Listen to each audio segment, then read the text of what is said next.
आज हम एक खास केस के बारे में बात करने वाले हैं जिसका नाम है श्रीमती पिंकी वर्सेस पुष्पेंद्र कुमार। ये केस हिंदू विवाह और तलाक से जुड़ा हुआ है और इसमें बहुत सारे ज़रूरी बातें हैं, फैसले हैं जो आपको जानना ज़रूरी है। चलिए इसके कहानी, इसके बैकग्राउंड शुरू से समझते हैं। ये कहानी शुरू होती है 2 फरवरी 2006 को, जब पिंकी और पुष्पेंद्र की शादी होती है। दोनों की शादी के बाद सब कुछ ठीक चल रहा था, लेकिन 2007 में कुछ समस्याएं शुरू होती है।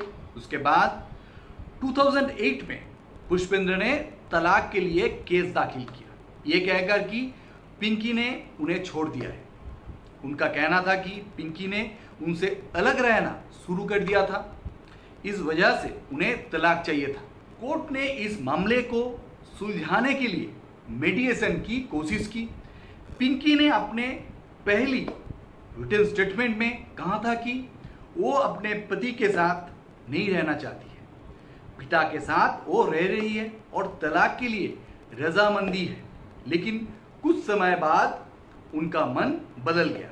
पिंकी ने 2 साल बाद 2010 में मीडिएशन के दौरान कहा कि वो अपने पति के साथ रहना चाहती है, लेकिन पुष्पेंद्र ने इस पर रजामंदी नहीं दी।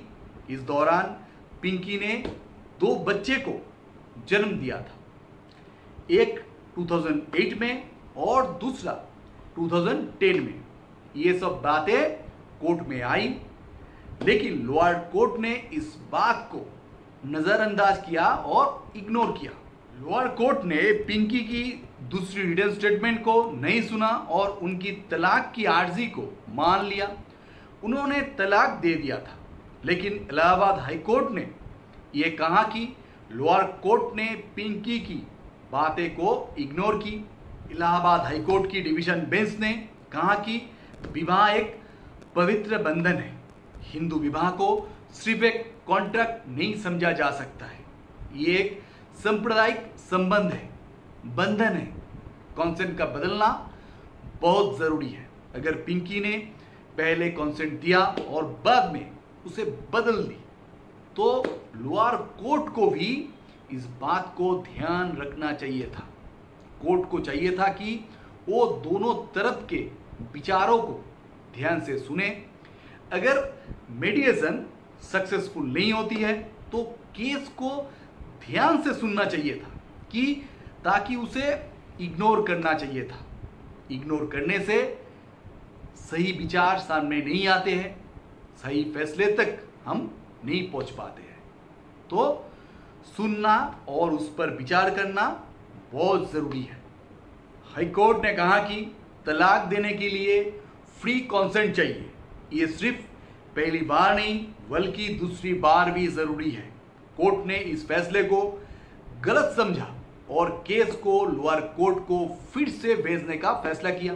हाई कोर्ट ने इस केस को फिर से लोअर कोर्ट ने भेज दिया ताकि सारी बातें ध्यान में रखी जा सके। ये केस हमें ये समझाता है कि तलाक सिर्फ एक लीगल प्रोसेस नहीं है, बल्कि सामाजिक और भावनात्मक मुद्दा भी है। आपको क्या लगता है, क्या ये फैसला सही है? अपने विचार कमेंट सेक्शन में ज़रूर बताइए और ये वीडियो अगर अच्छा लगे तो दूसरे के साथ ज़रूर शेयर करें। आज के लिए यहीं तक, फिर मिलते हैं एक नया जजमेंट, नया टॉपिक के साथ। तब तक के लिए धन्यवाद।